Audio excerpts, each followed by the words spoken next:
Assalamualaikum warahmatullahi wabarakatuh. Jadi di video kali ini kelompok kami akan membahas tentang Basic Device Configuration. Kelompok kami beranggotakan 4 orang. Yang pertama ada Abai Setiawan Pamungkas, yang kedua saya sendiri Feni Aprilia, dan yang ketiga ada Rasti Aulia Anggraini, dan yang terakhir ada Yunita Dwi Putri. Di sini saya akan mengawali pembahasan tentang modul Basic Device Configuration. Nah, kenapa sih kita harus belajar Basic Device Configuration? Kita tahu bahwa switch and routers come with some built-in configuration. Jadi kenapa sih kita harus belajar tentang further configure switches and routers? Bayangkan kita membeli satu set kereta mini, setelah disusun ternyata lintasannya hanya berbentuk oval sederhana dan keretanya hanya berjalan searah jarum jam. Nah, kita mungkin ingin mengubah lintasan menjadi bentuk angka 8 dengan jembatan penyeberangan. Atau mungkin kita ingin dua kereta dapat beroperasi secara mandiri dan bergerak ke arah yang berbeda.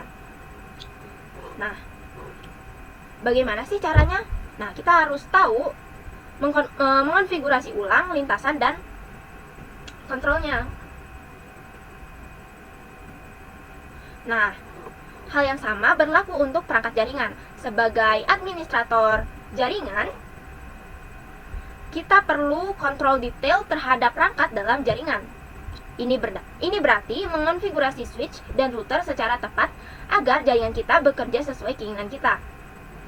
Nah, modul ini dilengkapi dengan banyak kegiatan, yaitu yang pertama ada Syntax Checker dan Packet Tracer untuk membantu kita mengembangkan keterampilan ini. Nah, langsung aja kita mulai. Yang kedua ada What will I learn to do in this module? Jadi judul modulnya adalah Basic Device Configuration. Nah, tujuan modulnya adalah mengonfigurasi perangkat menggunakan praktik terbaik keamanan. Nah, di sini ada beberapa judul topik. Yang pertama ada Configure a switch with initial setting. Nah, di sini kita akan configure initial setting on a Cisco switch. Yang kedua ada Configure switch port to meet network requirements. Nah, yang ketiga ada Secure remote access. Configure secure management access on a switch. Yang keempat ada basic router configuration, yaitu configuration basic setting on a router to route between two directly connected network using CLI. Verify directly connected networks, yaitu verify connectivity between two networks that are directly connected to a router. Nah, di sini ada video download and install Packet Tracer. When you click on Login, you'll be redirected to a login page. Please use your current... Singkatnya itu kita akan login ke Cisco Network Academy di I'm Learning page. Nah, yang kedua kita akan select research, terus select download Packet Tracer, select the version of Packet Tracer you require, terus kita bisa save the file to your computer and launch the Packet Tracer install program. current credential for the Cisco Networking Academy. Email address assigned with a Password. or download Packet Tracer. Nah, kita bisa pilih download Packet Tracer. The download Cisco Packet Tracer page will load. You can download the latest executable for your Jadi kita bisa system. pilih version yang mau kita. After downloading the latest available application in my Start menu folder, I'll leave the default Oke, lanjut. Di sini ada video Getting Start in Cisco Packet Tracer. for network connectivity. I will repeat this by connecting the cable from the laptop. Packet Tracer. Hello everyone, welcome to our Getting Started in Cisco Packet Tracer walkthrough video. In this video, I can show you the different features built inside of the program in Cisco Packet Tracer. As we get started, we'll highlight some of the key components of using the Cisco Packet Tracer application. Let's begin by taking a look at the bottom toolbar and moving the bottom left corner. Here we have a variety of different categories. In each category, we're going to have options below. For example, the default category is network devices. That's selected by default. In the network device category, we'll find the subcategory of routers. With routers selected, we'll see a variety of different model routers available for us to put into our topology. If I click on the next item, it's switches inside of our network device category, and then my list will now contain network switches that I can deploy inside my topology above. The next category is hubs, followed of course by wireless devices, including then the next category of security, and then finally is WAN emulation for a wide area networks, industrial, and then even power or common type of cabling you'll be using. But also another subcategory is structured cabling, and here you'll find items that are available in physical view of Cisco Packet Tracer. Let's continue by creating a small network utilizing our Cisco Packet Tracer logical view. Go ahead and take a look at the routers available. At this time, I may want something like before, if our end devices is already selected. And I will go ahead and pick one PC and click it on, put it right in the logical topology, and one laptop. I will click and click on the logical topology. At this time, I'd like to interconnect these by utilizing our cable. That is under our connections category. We'll click on connections. The default subcategory of connections is already selected, and I will choose the appropriate cabling to interconnect these devices with a router configuration. I will use my straight through cable, which is the third option available. I will select it, click on my PC, Nah, choose di the corresponding sini port of fast Ethernet, pakai and connect that kabel to the switch. copper And straight choose any through. available interface for network connectivity. I will Jadi di repeat this sini by connecting the cable switch. from the laptop, fast Ethernet, to the switch on another available network interface. Lastly, I'll interconnect that switch to the router in our logical topology. The magnifier glass with the plus, action. If I right-click on that switch again, you'll see we have the options to inspect front, inspect rear, to delete the device, or to unmanage all cables on the device as well. By unmanaging all cables on the device, we see the interconnected cable between the router and the switch reappear, hanging down on the front of our network MAC. If I right-click on that switch and select inspect front, we'll get a closer view of our network switch. Again, we have, and lastly, if I hover over the gigabit connection on, here you'll see the console connection for us to complete our initial configuration of the switch. Also, you'll notice there's no power button on the Cisco switch, because the Cisco switch is automatically powered on once it's connected with the power cable. To remove power, we would unplug the Cisco switch from any power source. If I scroll back to the left side, we can do the same with router 0. We can right-click and inspect front, and we can zoom in and get a better view of the Cisco router and any connections at power. We can see that it is powered on any port I would like to right-click onto the switch. I can easily identify on this 29.6 pad, for example, and click OK. And now it's much easier to find the connection from the server to that Cisco switch. This is the power of Cisco Packet Tracer, utilizing the logical and the physical views. Please practice and enjoy using Cisco Packet Tracer for all of your network configurations and for any scenarios that you could possibly imagine and build. Lanjut ke materi selanjutnya, yaitu configure a switch with initial settings. Nah, masuk ke materi switch boot sequence. Mengonfigurasi switch dengan pengaturan awal. Nah, di sini kita akan membahas urutan boot switch. Sebelum kita bisa mengonfigurasi switch, kita perlu menyalakannya dan membiarkannya melalui 5 langkah urutan boot, atau bisa disebut boot sequence. Setelah sebuah Cisco switch dihidupkan, ia akan melalui urutan boot sebagai berikut. Nah, yang pertama ada the switch loads a power on self-test, atau bisa disingkat POS, program stored in ROM. POS check the CPU subsystem. It tests the CPU, DRAM, and the portion of the flash device that makes up the flash file system. Next, the switch loads the bootloader software. The bootloader is a small program stored in ROM that is run immediately after POS successfully completes. Step 3. The bootloader performs low-level CPU initialization. It initializes the CPU register, which control where physical memory is mapped, the quantity of memory, and its speed. Step 4. The bootloader initializes the flash file system on the system board. Step 5. Finally, the bootloader locates and loads a default iOS operating system software image into memory and gives control of the switch over to the iOS. Next, the boot system command. Switch akan mencoba boot secara otomatis dengan menggunakan informasi dari variabel lingkungan boot. Jika variabel ini tidak diatur, switch akan mencoba memuat dan mengeksekusi file pertama yang dapat ditemukannya. Nah, untuk melihat file boot iOS yang sedang digunakan, kita bisa menggunakan perintah show boot. Nah, di sini ada table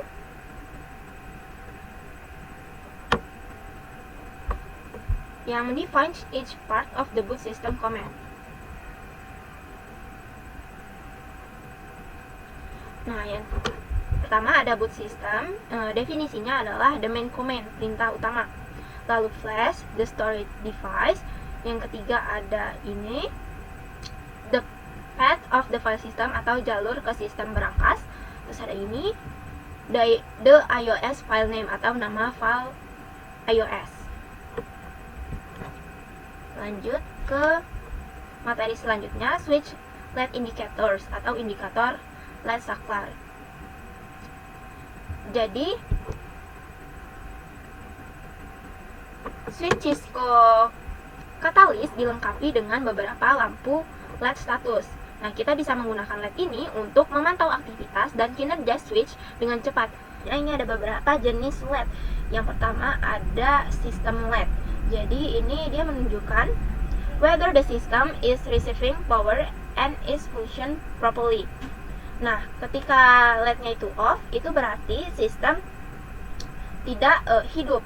Nah, jika LED itu berwarna hijau, sistem itu akan bekerja secara normal.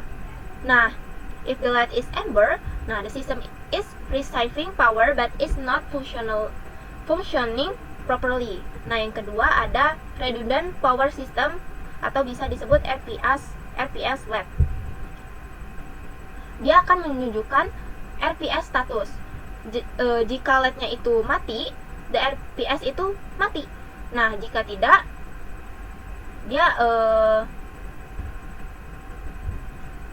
jika mati itu tidak bekerja secara properly.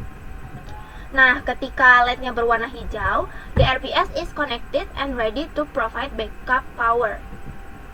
Nah, yang ketiga ada port status LED. Jadi ini mengindikasi port status mode is selected when the LED is green. Nah, ini adalah default mode.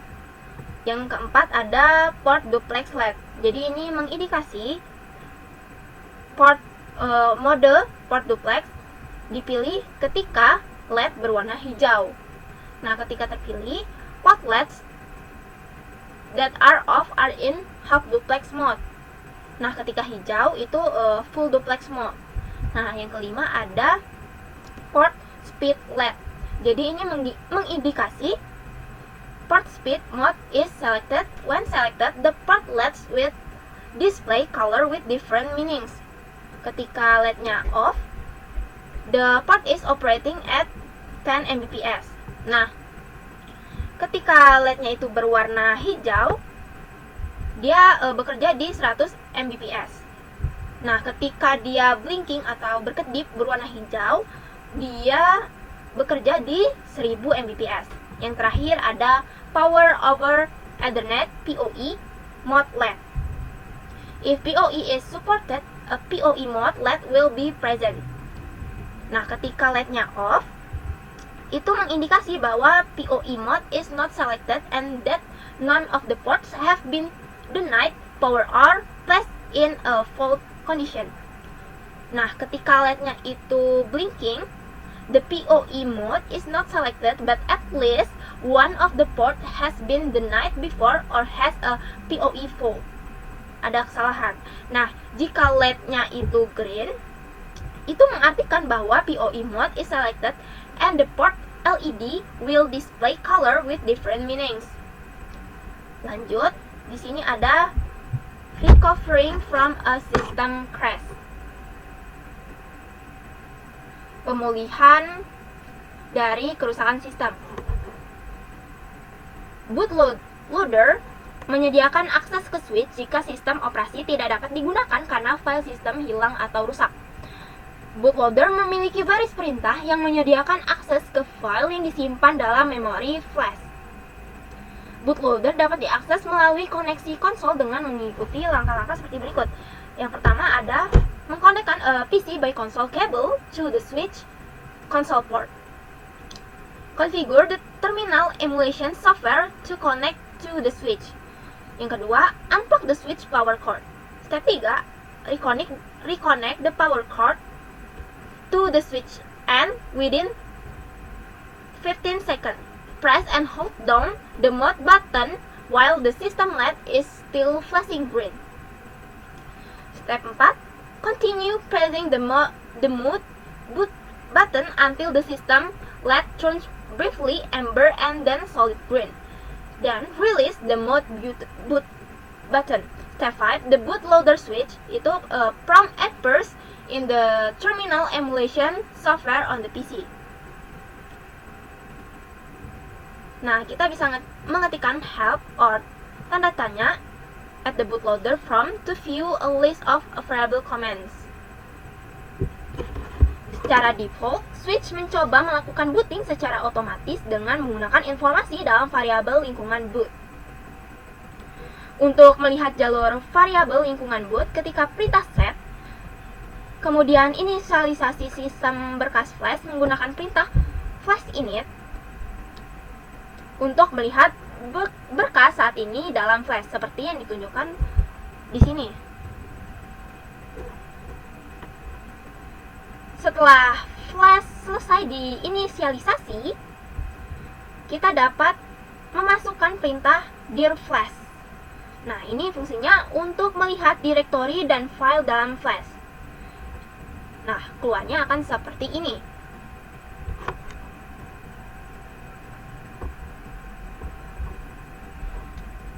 Lanjut, kita bisa memasukkan boot flash untuk mengubah jalur variabel lingkungan boot yang digunakan switch untuk memuat iOS baru dalam flash. Untuk memverifikasi jalur variabel lingkungan boot yang baru, jalankan perintah set lagi. Terakhir, untuk memuat iOS baru, kita perintah boot command tanpa argumen apapun seperti yang ditunjukkan di sini. Perintah bootloader mendukung inisialisasi flash, memformat flash, menginstal iOS baru, mengubah variabel lingkungan boot, dan pemulihan kata sandi yang hilang atau terlupakan. Lanjut, ada switch management access.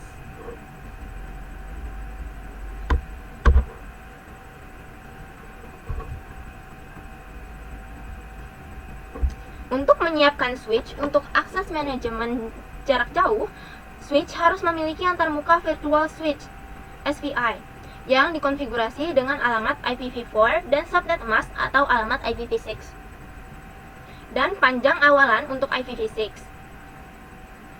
SFI adalah antarmuka virtual, bukan port fisik pada switch. Nah, kita perlu ingat bahwa untuk mengelola switch dari jaringan jarak jauh, switch harus dikonfigurasi dengan gateway default. Ini sangat mirip dengan mengonfigurasi informasi alamat IP pada perangkat host.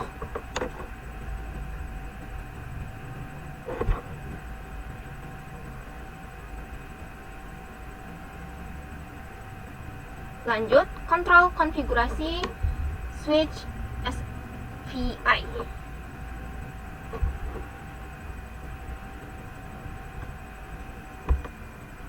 Secara default, switch dikonfigurasi agar manajemennya dikontrol melalui VLAN 1. Semua port ditetapkan ke VLAN 1 secara default. Demi keamanan pengguna VLAN selain VLAN 1 untuk VLAN manajemen seperti VLAN 99 dalam contoh dianggap sebagai praktik terbaik.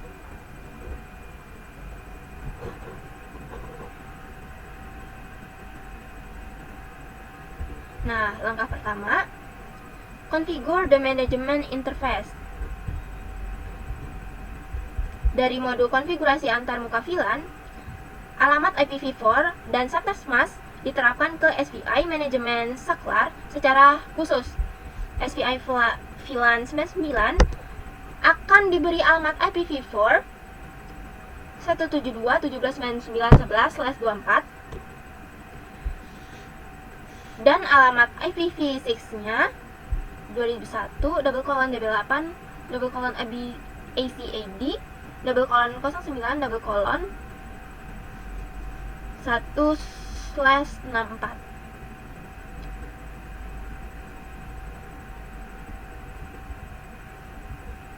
Di sini ada perintah iOS, di sini ada configure terminal. Ini adalah masuk ke mode konfigurasi global. Terus ini untuk interface configuration mode for the SVI. Ini untuk mengkonfigurasi the management interface IPv4 address. Lalu ini untuk mengkonfigurasi the management interface IPv6.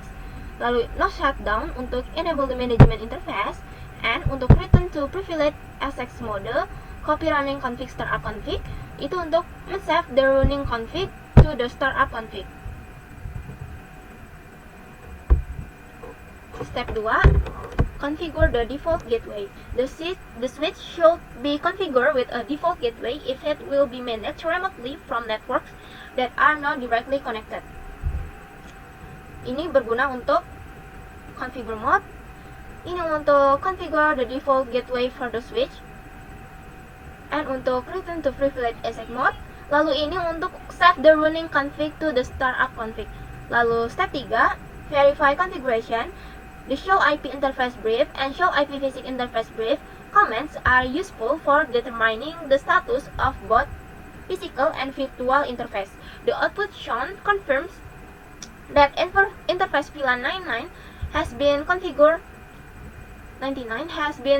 with the IPv4 and IPv6 address. Module 1.2 Configure switch port. In this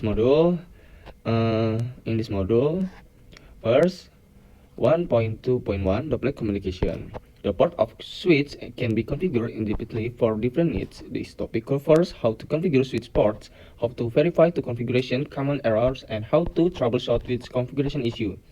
Full duplex communication increases bandwidth efficiency by allowing both ends of a connection to transmit and receive data simulation.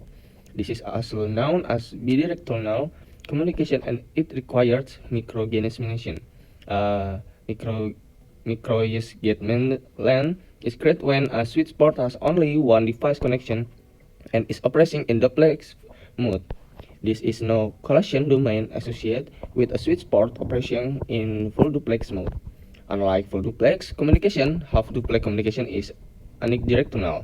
Half duplex communication creates perform issue because data can flow in only one direction at a time, often resulting in collision. Half duplex connections are typical seen in older hardware such as hubs, half duplex, and been replaced by switches that use full duplex communication by default. Illustration: full duplex and half duplex communication.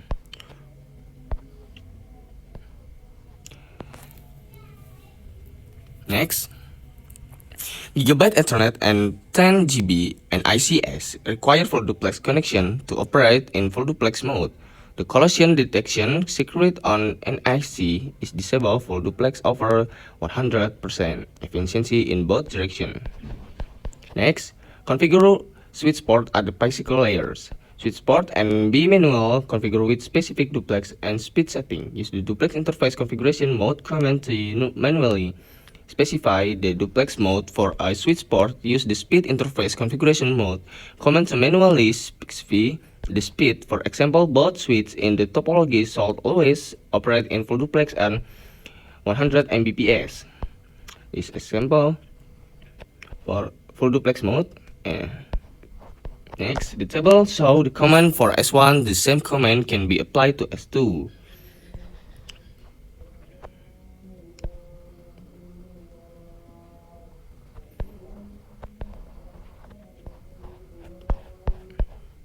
Jadi di sini tabel untuk melihat perintah dari S1 itu sama dengan perintah untuk S2. Di sini tasknya untuk membuka global konfigurasi mode itu menggunakan configure terminal. Lalu untuk masuk ke interface konfigurasi mode menggunakan interface fast Ethernet. Untuk mengkonfigurasi interface duplex pakai duplex full.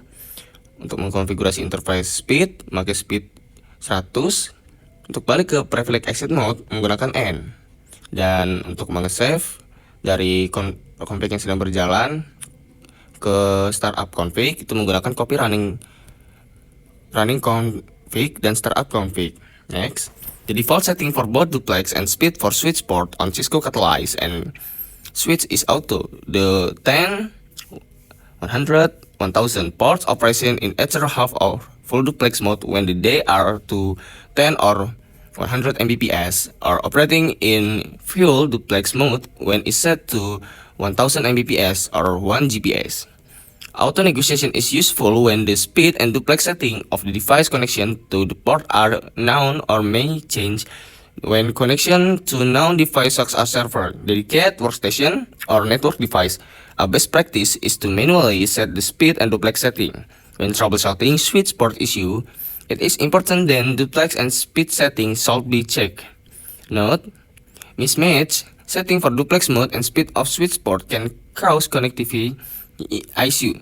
Auto negotiation failure creates mismatch setting. All fiber optic ports such as 100 basic SX port operating only that one present speed and are always for duplex. Next, auto MDIX. Untraditionally, certain cable types talk or crossover were required when connecting device switch to switch or switch to router. Connection required using different Ethernet cable using the automatic medium dependent interface crossover or Auto MDIX. Feature on interface eliminates this problem. When Auto MDIX is enabled, the interface automatically detects the required cable connection type and configures the connection appropriately. When connection to switch without the Auto MDIX feature, straight-through cable must be used to connect to device such as server or station or routers. Crossover cable must be used to connect to other switch or repeaters. With Auto MDIX enabled, either type of cable can be used connect to other device, and the interface automatically adjusts to communicate successfully on newer Cisco switch. The MDIX Auto interface configuration mode command enable the feature. When using Auto MDIX on interface, the interface speed and duplex must be set to auto so that the feature operates correctly.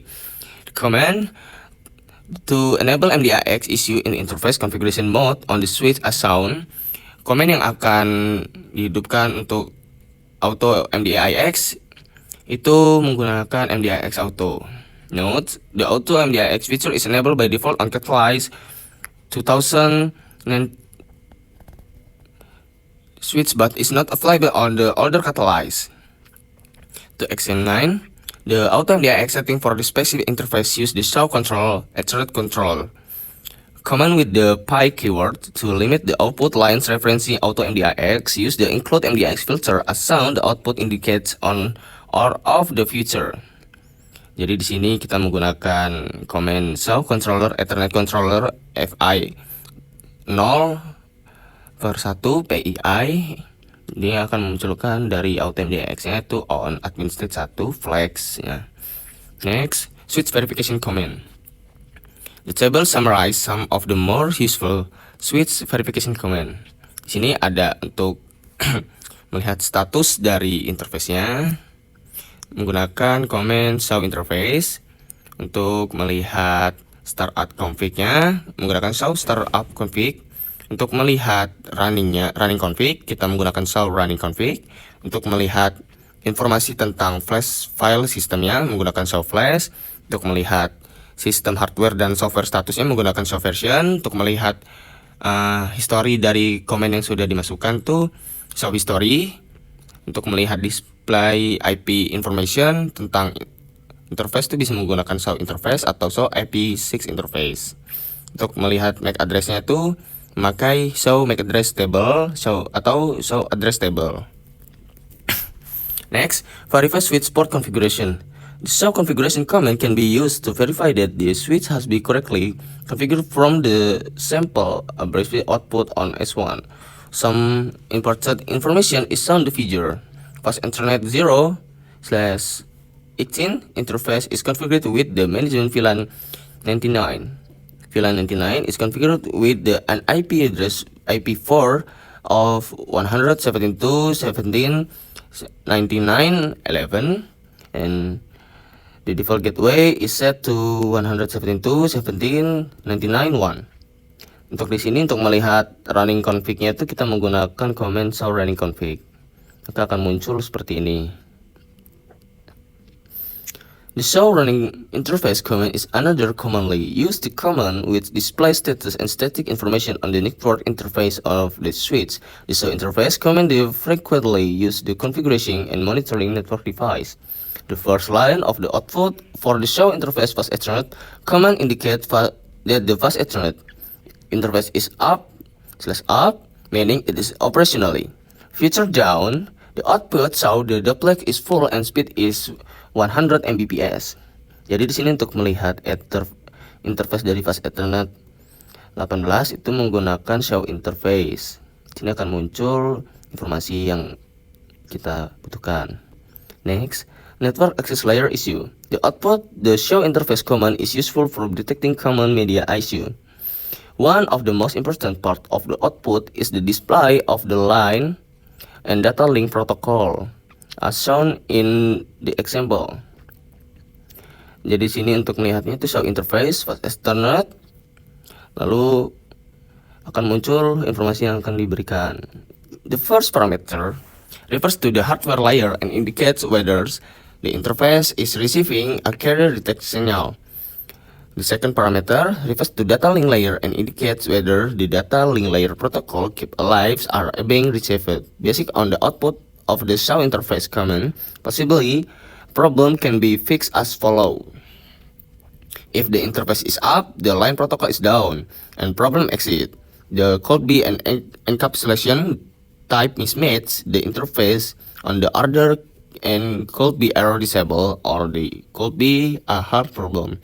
If the line protocol and the interface are both down, a cable is not attached, or some other interface problem exit. For the example is back-to-back connection, the other end of the connection may be administratively down. If interface is administratively down, it has been manually disabled in active configuration. This interface command output display counter and static for fast etern interface as highlight in the example. Untuk contohnya ada di sini untuk melihatnya lagi. Some media error as not safely knocked to cause the circuit to fail, but the cause network performance issue. The table explains some the those common error which can be detected using show interface command. Untuk melihat tipe errornya tuh seperti ini. Untuk melihat tipe error dari input itu biasanya itu ada total jumlah errornya, buffernya, frame-nya, overrun, dan ignore counts. Untuk runs-nya, frame that are disaggregate karena mereka lebih kecil dan minimum dari size frame-nya untuk medium size-nya. Kalau giant, frame-nya tuh biasanya tuh melebihi maksimum dari frame yang ditentukan.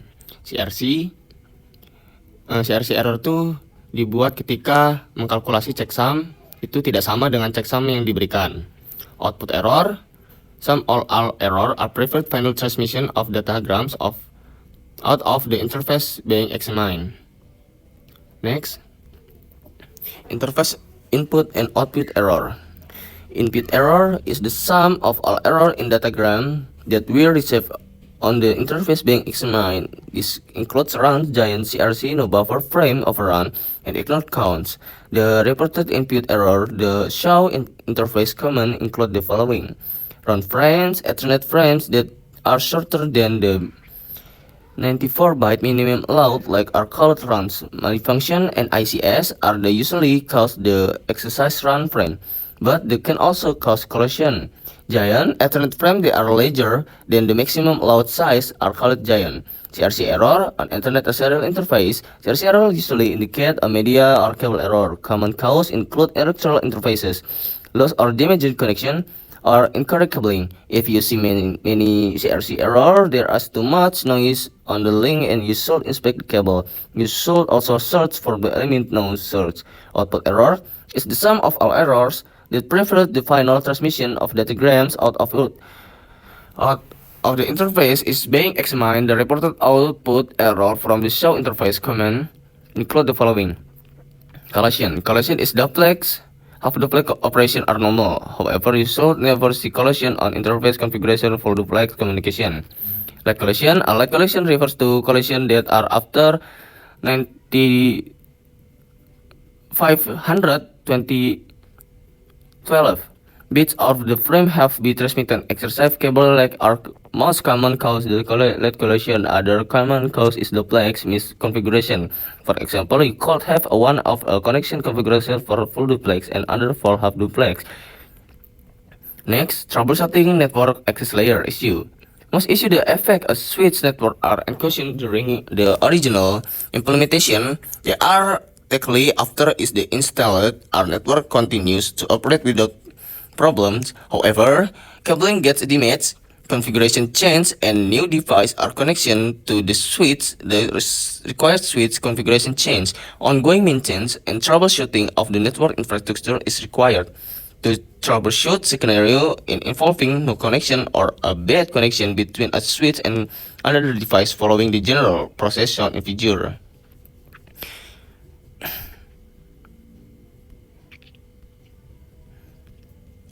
Use the show interface command to check the interface status. If the interface is down, check to make sure that the proper cable are being used. Additionally, check the cable and connector for damage if a bad incorrect cable is suspected.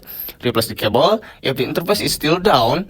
The problem may be due to a mismatch in speed setting. The speed of interface is typically auto-negotiated. Therefore, even if a manual applied to one interface, the connecting interface should be auto-negotiated accordingly.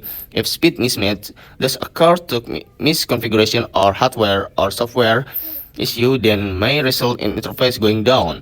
Manually get the same speed on boot connection and if problem is suspect. The interface is up, but issue with connectivity are still present. Using the show interface command, check for indication for excessive noise. Indication may include an increase in the counter for RAM, giant, and CRC error. If the there excessive noise, first find the remote. The secure of the noise is possible. Also, verify that the cable does not excite the maximum cable light and check the type of cable that is used. If noise is not an issue, check for the excessive collision if are collision light collision. Next, configure switch interface based on specific requirement.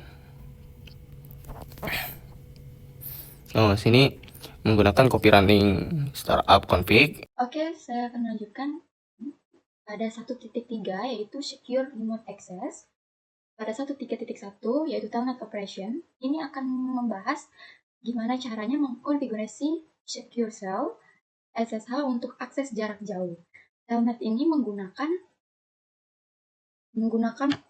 Telnet menggunakan port TCP 23. Ini adalah protokol lama yang menggunakan transmisi teks biasa yang tidak aman dari autentikasi masuk atau nama pengguna dan kata sandi dan data yang dikirimkan di antara perangkat yang berkomunikasi. Selanjutnya, pelaku ancaman ini dapat memantau paket menggunakan WireShard. Misalnya ini pada gambar aktor, ancaman menangkap user admin dan password CCNA dari sesi telnet. Selanjutnya ada 1.3.2 yaitu SSH Operation. Secure Cell. Ini adalah protokol aman yang menggunakan port TCP 22. Dan ini menyediakan koneksi manajemen yang aman atau terenkripsi ke perangkat jarak jauh. Nah, SSH ini harus menggantikan telnet untuk koneksi manajemen. SSH ini menyediakan keamanan untuk koneksi jarak jauh dengan menyediakan enkripsi yang kuat ketika perangkat diautentikasi atau nama pengguna dan kata sandi, dan juga untuk data yang dikirimkan antara perangkat yang berkomunikasi. Misalnya pada gambar ini menunjukkan pengambilan WireShard dari sesi SSH. Nah, dalam pelaku ancaman ini dapat melacak sesi menggunakan alamat IP perangkat administrator dan tidak seperti telnet. Nah, dengan SSH ini nama pengguna dan kata sandi dienkripsi. Ini contohnya. Selanjutnya 1.3.3 yaitu Verify the Switch Support SSH atau verifikasi switch mendukung SSH. Untuk mengaktifkan SSH pada Saklar Catalyst 2960, ini Saklar ini harus menggunakan versi perangkat lunak iOS termasuk fitur dan kemampuan kriptografi atau terenkripsi. Dan kita menggunakan perintah show version atau menunjukkan versi pada Saklar untuk melihat iOS mana yang sedang dijalankan oleh Saklar. Selanjutnya itu 1.3.4 yaitu Configure SSH. Nah, sebelum kita mengkonfigurasi SSH, Saklar ini harus dikonfigurasi minimal dengan nama host yang unik dan pengaturan konektivitas jaringan yang benar. Di sini step 1 yaitu kita harus memverifikasi dukungan SSH. Dan kita menggunakan perintah show if SSH. Yang step 2, kita mengkonfigurasi IP domain dengan menggunakan perintah IP domain name kisco.com. Selanjutnya yang step 3, kita menghasilkan pasangan kunci dari RSA. Kita menggunakan kunci kripto untuk menghasilkan perintah mode konfigurasi global RSA untuk mengaktifkan server SSH pada Saklar dengan perintah crypto key generate RSA. Selanjutnya yang step keempat, kita mengkonfigurasikan autentikasi pengguna. Nah, server SSH ini dapat mengautentikasikan pengguna secara lokal atau menggunakan server autentikasi untuk menggunakan metode autentikasi lokal buat pasangan nama pengguna dan kata sandi untuk menggunakan perintah mode konfigurasi global dan dia menggunakan perintah username admin secrets sccna. Selanjutnya step kelima yaitu adalah kita mengkonfigurasikan garis VTY. Dan di sini kita inputkan line VTY 015, transport input SSH, login lokal, lalu exit. Selanjutnya, step ke-6, yaitu kita mengaktifkan SSH versi 2. Aktifkan versi SSH menggunakan perintah konfigurasi seperti IP SSH version 2. Selanjutnya, 13.5 yaitu verify SSH is operational, yaitu kita memverifikasi SSH yang sudah beroperasi, yang kita pada PC atau klien SSH seperti putih, digunakan untuk terhubung ke server SSH. Nah, misalnya kita mengasumsikan berikut ini, di konfigurasi yang pertama kita SSH diaktifkan pada switch S1. Selanjutnya, interface VLAN 99 SPI dengan alamat IPv4 address 172.17.99.11 on switch S1.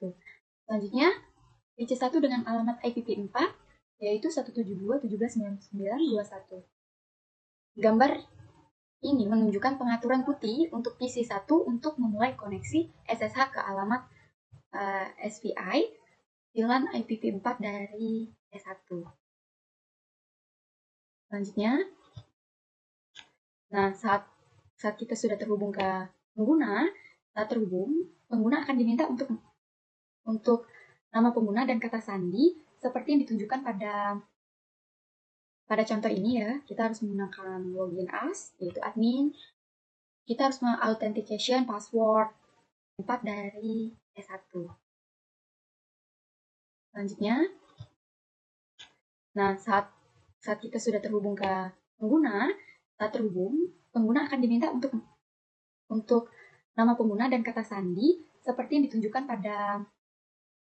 pada contoh ini ya. Kita harus menggunakan login as, yaitu admin. Kita harus mengauthentication password menggunakan konfigurasi dari contoh sebelumnya dan nama pengguna admin dan kata sandinya ccna. Selanjutnya untuk menampilkan versi dan data konfigurasi untuk SSH pada perangkat yang kita konfigurasikan sebagai server SSH, kita menggunakan perintah show IP SSH dalam contoh SSH versi 2 yang kita aktifkan. Oke, di sini ada 1.4 yaitu basic router configuration. Pada 1.4.1 kita mengkonfigur basic router settings.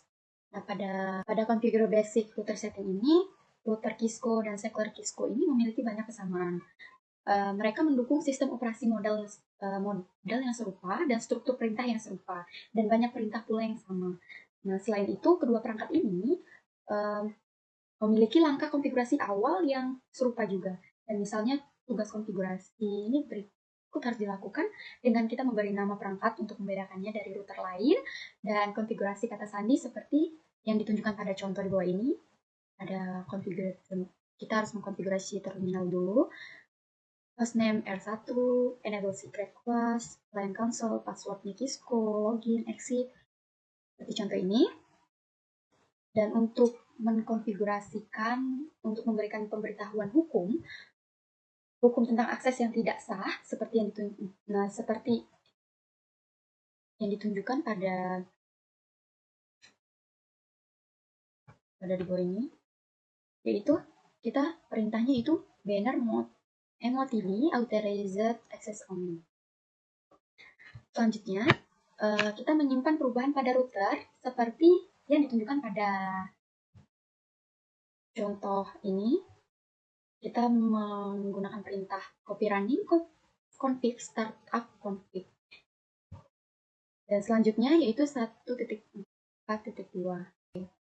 Ini adalah hasilnya. Selanjutnya itu 1.4.3 yaitu dual stack topologi. Dan ini adalah salah satu fitur yang membedakan antara secular dan router adalah jenis antarmuka yang didukung oleh masing-masing. Dan misalnya secular layer 2 ini mendukung LAN. Nah, oleh karena itu mereka memiliki beberapa port Fast Ethernet atau Gigabit Ethernet. Topologi tumpukan ganda pada gambar di bawah ini digunakan untuk mendemonstrasikan konfigurasi antarmuka router IPv4 dan IPv6. Selanjutnya, pada 1.4.4 yaitu kita konfigurasi configurator interface, dan router ini mendukung LAN dan WAN dan dapat menghubungkan berbagai jenis jaringan. Nah, oleh karena itu mereka mendukung banyak jenis antarmuka. Misalnya IESR J2 memiliki 1 atau 2 antarmuka, Gigabit Ethernet terintegrasi dan slot kartu antarmuka, WAN kecepatan tinggi, HWIC, untuk mengakomodasi jenis antarmuka jenis lainnya, jaringan lainnya, termasuk antarmuka serial, DSL, dan kabel. Agar tersedia, dan kita pertama-tama harus mengkonfigurasi dengan setidaknya 1 alamat IP. Lalu kita aktifkan dan lalu kita deskripsikan. Ini adalah contoh yang menunjukkan konfigurasi untuk antarmuka pada R1, yaitu yang ini. 1.4.5 yaitu Syntax Checker Configure Filter. Oke, no shutdown. No shutdown. Pada 1.4.6 yaitu antarmuka loopback IPv4. Antarmuka loopback ini adalah antarmuka logis yang internal ke router. Jadi itu tidak ditugaskan ke port fisik dan tidak pernah dapat dihubungkan ke perangkat lain. Dan ini dianggap sebagai antarmuka perangkat lunak yang secara otomatis ditempatkan dalam keadaan naik selama router berfungsi. Nah, antarmuka loopback ini berguna juga dalam menguji dan mengelola perangkat Cisco iOS karena memastikan bahwa setidaknya 1 antarmuka akan selalu tersedia. Nah, misalnya itu dapat digunakan untuk tujuan pengujian seperti menguji proses jaringan di belakang router. Selanjutnya, antarmuka pada loopback ini juga bisa digunakan untuk di lingkungan lab untuk membuat antarmuka tambahan. Misalnya kita dapat membuat beberapa antarmuka loopback pada router untuk mensimulasikan lebih banyak jaringan untuk latihan konfigurasi dan tujuan ujian. Dan cara mengaktifkan dan menetapkan alamat loopback itu sederhana, dan kita memasukkan saja perintah seperti interface loopback number, lalu IP address.net mesh.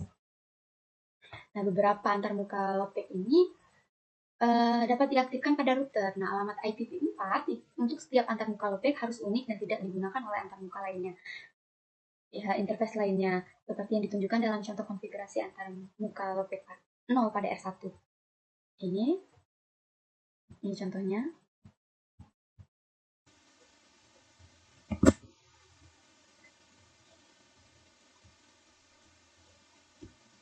Assalamualaikum warahmatullahi wabarakatuh. Perkenalkan, nama saya Putri, Prodi Teknologi Rekayasa Internet 3A. Di sini saya akan menjelaskan Verify Deployed Connected Network. Oke. Pada 1.5.1 yaitu ada Interface Verification Connect Command. Jadi di sini nih tidak ada gunanya mengkonfigurasi router Anda kecuali Anda memverifikasi konfigurasi dan konektivitasnya. Lalu, pada topik ini kita akan membahas perintah-perintah yang digunakan untuk memverifikasi jaringan yang terhubung langsung. Dan pada topik ini kita mencakup 2 pemeriksaan sinteks dan pelacak paket. Oke. Sini ada beberapa show yang dapat digunakan untuk memverifikasi operasi dan konfigurasi suatu antarmuka.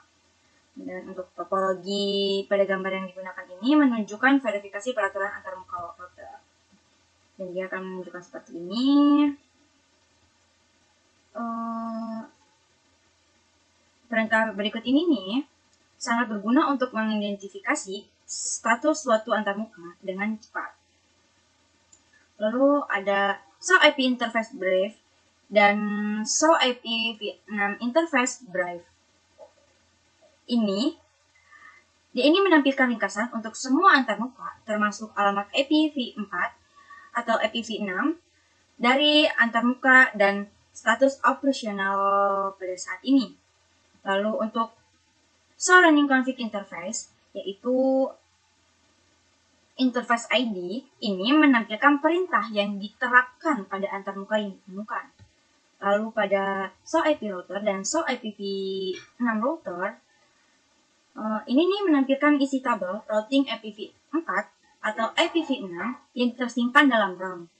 Pada Cisco iOS 15, antarmuka aktif akan muncul dalam tabel routing dengan 2 entry terkait yang diidentifikasi oleh kode C, connected, dan atau L yaitu lokal. Pada versi iOS sebelumnya hanya satu entry dengan kode C yang akan muncul. Lalu kita lanjut ke 1.5.2, yaitu di sini saya akan menjelaskan tentang Verify Interface Status. Apa sih Verify Interface Status? Yaitu output dari perintah So IP Interface Drive dan So IPv6 Interface Drive dapat digunakan untuk dengan cepat mengungkapkan semua antarmuka pada router. Dan kita dapat memverifikasi bahwa antarmuka aktif beroperasi sebagai di mana ditunjukkan oleh status up dan protokol up seperti yang ditunjukkan dalam contoh. Contoh output yang berbeda akan menunjukkan masalah dengan konfigurasi atau cover. Dan contohnya seperti ini, kita akan menemukan So IP Interface Drive, dia akan muncul seperti ini ketika kita So IPv6 Interface Drive, dia akan muncul seperti ini. Ada perbedaannya ya. Lalu di sini saya akan menjelaskan tentang Verify IPv6 link local and multicast address. Output dari perintah ini atau perintah So IPv6 Interface Drive ini menampilkan 2 alamat IPv6 yang dikonfigurasi per antarmuka. Satu alamatnya adalah alamat unicast global IPv6 yang dimasukkan secara manual. Alamat lainnya yang dimulai dengan FE80 adalah alamat unicast link lokal untuk antarmuka tersebut. Alamat link lokal secara otomatis ditambahkan ke antarmuka setiap kali alamat unicast global ditetapkan. Lalu, antarmuka jaringan IPv6 diharuskan memiliki alamat link lokal, tetapi tidak harus alamat unicast global. Lalu, pada perintah So IPv6 interface gigabits 0/0/0 menampilkan status antarmuka dan semua alamat IPv6 yang dimiliki oleh antarmuka tersebut. Bersama dengan alamat lokal, tautan dan alamat unicast global, output mencakup alamat multicast yang ditetapkan ke antarmuka dimulai dengan awalan FF02 seperti yang ditunjukkan di bawah ini. Ketika kita running So IPv6 interface gigabits 0/0/0, dia akan munculkan seperti ini, seperti yang saya sudah jelaskan tadi. Lalu di sini saya akan menjelaskan Verify Interface Configuration, yaitu output dari perintah So Running Config Interface menampilkan perintah yang saat ini diterapkan pada antarmuka yang ditentukan seperti yang ditunjukkan seperti di bawah ini. Di sini ada 2 perintah berikut yang digunakan untuk mengumpulkan informasi antarmuka yang lebih rinci. Untuk yang pertama ada So Interface, yaitu menampilkan informasi antarmuka dan jumlah aliran paket untuk semua antarmuka pada perangkat. Dan yang kedua ada So IP Interface dan So IPv6 Interface, yaitu display the IPv4 and IPv6 relates information for all interface on a router. Dan sini saya akan menjelaskan tentang Verify Router. Pada output dari perintah So IP Router dan So IPv6 route memperlihatkan 3 entry jaringan yang terhubung langsung dan 3 entry muka root host lokal. Seperti yang ditunjukkan dalam contoh, root host lokal memiliki jarak administratif 0. Root ini juga memiliki max/32 untuk IPv4 dan max/128 untuk IPv6. Dan root host lokal ini adalah untuk root pada router yang memiliki alamat IP. Root ini digunakan untuk memungkinkan router memproses paket yang ditunjukkan ke IP tersebut. Contohnya seperti ini ya. Ketika kita merunning show IP load, dia akan muncul. Lalu ketika kita show IPv6 route, dia akan munculnya seperti ini. Jadi teman-teman sama yang di atas. Lalu huruf C. Next to our route within the routing table indicates that this is a directly connects network. Yaitu di samping ini, route adalah tabel per route menunjukkan bahwa ini adalah jaringan yang terhubung langsung. Bila antarmuka route dikonfigurasi dengan alamat unicast global dan dalam status up/up, awalan dan panjang awalan IPv6 ditambahkan ke tabel perutan IPv6 sebagai root yang terhubung. Lalu alamat unicast global IPv6 yang diterapkan pada antarmuka juga dipasang di tabel perutan sebagai root lokal. Root lokal ini memiliki awalan /128. Lalu untuk perintah ping untuk IPv6 identikal dengan perintah yang digunakan dengan IPv4 kecuali alamat IPv6. Contoh perintah ping yang digunakan untuk memverifikasi konektivitas layer antara R1 dan PC1. Jadi seperti ini cara ngetiknya. Lalu kita lanjut. Di sini saya akan menjelaskan tentang filter solve comments output. Comment that generate multiple screen of out are by default pause after 24 lines. Di akhir dari output yang dijeda, teks more akan ditampilkan. Menekankan enter akan menampilkan barisan berikut dan menekankan bilah spasi akan menampilkan rangkaian baris berikutnya. Gunakan perintah terminal likes untuk menentukan jumlah baris yang akan ditampilkan. Nilai 0 mencegah route berhenti di antara layer output.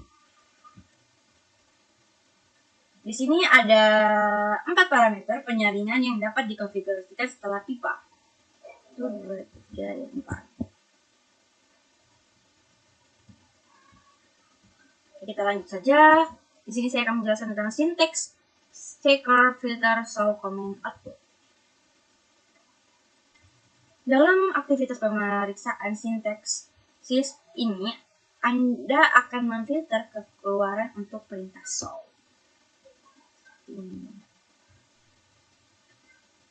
Dan pada comment history fitur, fitur riwayat perintah berguna karena menyimpan sementara daftar perintah yang dieksekusi untuk dipanggil kembali.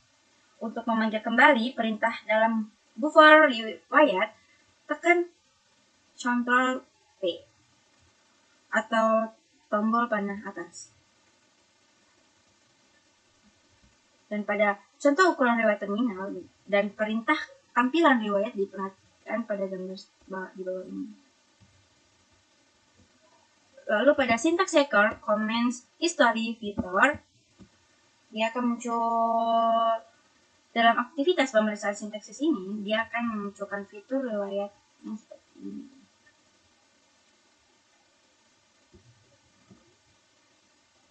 Ini ya.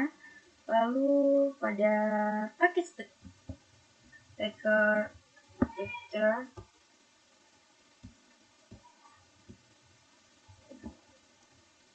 secure understream very directly connects network. Di sini saya akan mengerjakan kuis.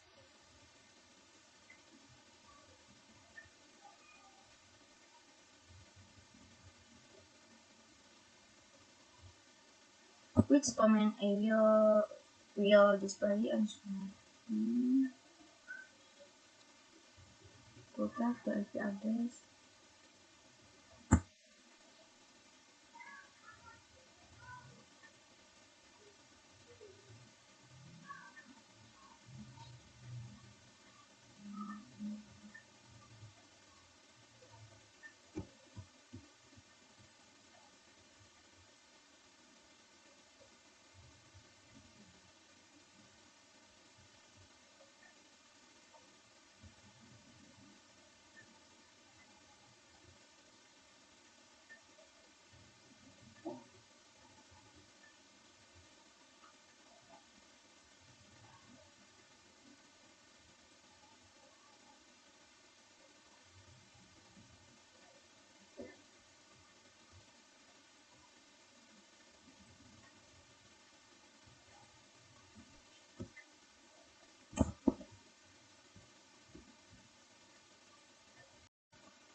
Oke, di sini kita lanjut akan membahas tentang 6.1 yaitu model Paralytics and Fluids.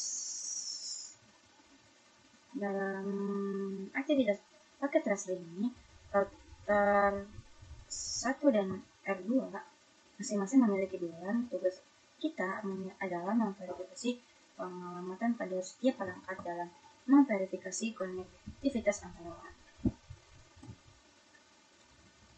Pada 6.2 yaitu Live Configuration Basis Router Setting, yaitu kita memiliki kesempatan untuk melatih keterampilan berikut ini, yaitu menyiapkan topologi dan minimalisasi perangkat, yaitu ada konfigurasi perangkat dan memverifikasi konektivitas, ya, dan ada menampilkan informasi router. Kita dapat melatih keterampilan ini menggunakan paket rasa atau peralatan lab jika tersedia. Selanjutnya, apa sih yang saya pelajari dalam modul ini? Yang saya pelajari pada modul ini yaitu setelah saklar Cisco menyalakan saklar tersebut akan melalui urutan boot 5 langkah. Variabel berikut boot ditetapkan untuk menggunakan perintah mode konfigurasi global system boot. iOS terletak di folder yang berbeda dan jalur folder ditentukan. Gunakan lead saklar untuk memantau aktivitas dan kinerja saklar SYSD, RPS, stats, DAP, speeds, dan PoE. Bootloader menyediakan akses ke saklar jika setiap proses tidak dapat digunakan karena file sistem hilang atau rusak. Bootloader memiliki barisan perintah yang menyediakan akses ke file yang disimpan dalam memori flash untuk menyiapkan saklar untuk akses manajemen jarak.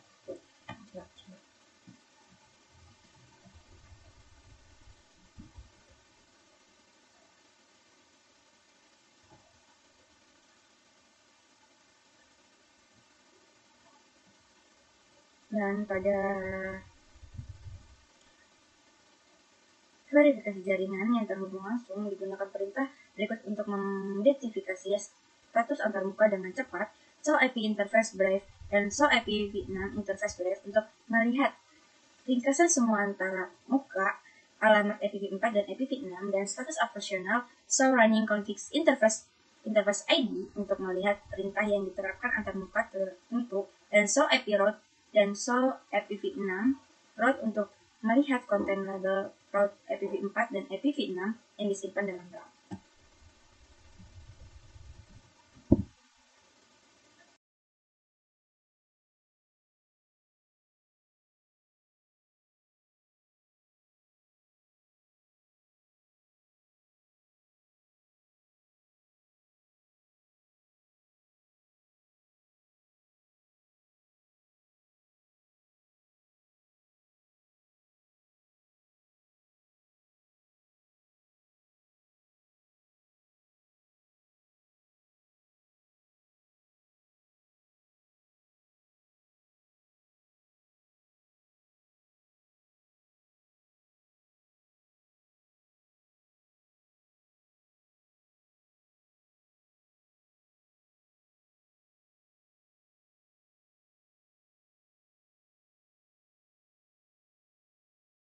Oke, lanjut. Di sini saya akan mencoba menjelaskan modul quiz tentang basic device configuration.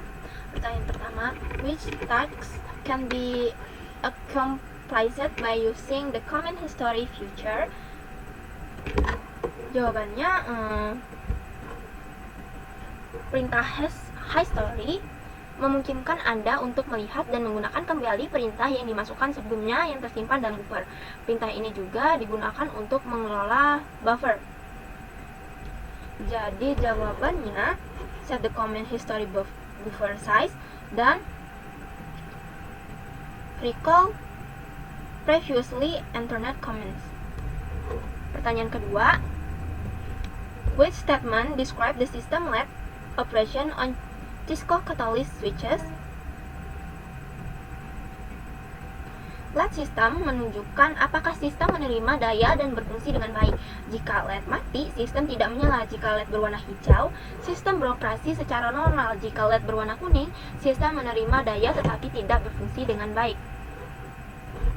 So, Jawabannya adalah if the LED is amber, the system is receiving power but is not functioning properly. Lanjut. Number 3, what type of Ethernet cable will be used to connect one switch to other switch when neither switch support the auto MDIX feature? Jadi kabel straight through dapat digunakan untuk menghubungkan komputer atau router ke switch. Kabel rollover dapat digunakan untuk mengakses router atau jalur konsol switch. Kabel koaksial tidak lagi digunakan dalam jaringan Ethernet, tetapi dapat ditemukan dalam koneksi video. Kabel crossover dapat digunakan untuk menghubungkan switch ke switch, komputer ke komputer, dan router ke router. Jadi jawabannya adalah crossover.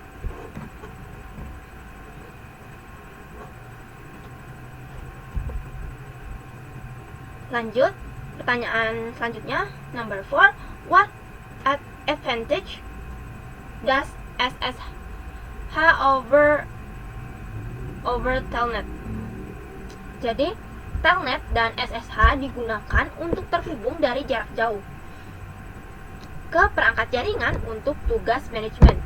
Namun, Telnet menggunakan komunikasi teks biasa, sedangkan SSH menyediakan keamanan untuk koneksi jarak jauh dengan menyediakan enkripsi semua data yang dikirim antar perangkat. So, jawabannya adalah encryption.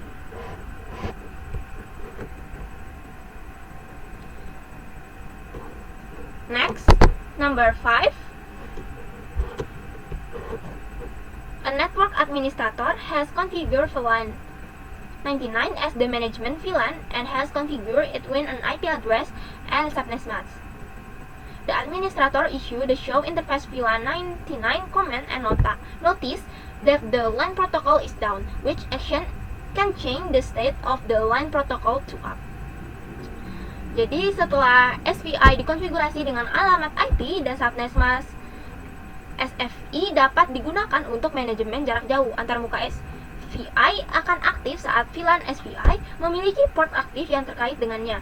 So the answer is connect a host to an interface associated with VLAN 99. Which statement describe SPI as?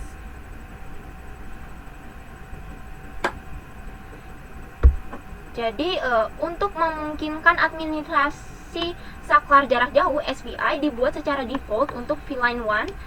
So the answer is a default SPI is created for VLAN 1 for switch administration. Number 7, which prompt is displayed when a network administrator successfully access the bootloader on a switch to recover from a system crash? Jadi jawabannya switch double front.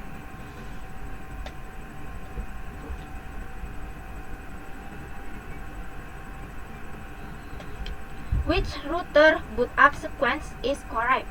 Saat router dinyalakan, ia menjalani pos untuk memverifikasi bahwa perangkat keras berfungsi. Setelah itu ia melanjutkan dengan mencari dan memuat perangkat lunak Cisco iOS dan kemudian memuat berkas konfigurasi startup jika tersedia. Nah, jadi bisa kita simpulkan bahwa step 1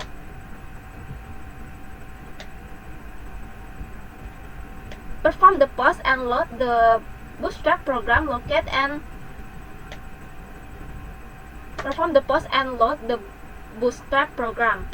Nah, yang kedua, locate and load the Cisco iOS software. Lalu yang ketiga, locate and load the startup configuration file or enter setup mode. Number 9, what is the first action in the boot sequence when a switch power on? The answer is load a power on self-test program. Number 10, what must an administrator have in order to reset a lost password on a router? The answer is physical access to the router. Nomor 11, when configuration a switch for SSH access, what other command that is associated with the login local command is required to be entered on the switch? The answer is username and secret. Nomor 12, which command will provide information about the status of all interface, including the number of giant, runs, and collision on the interface? The answer is show interface. Kita lihat.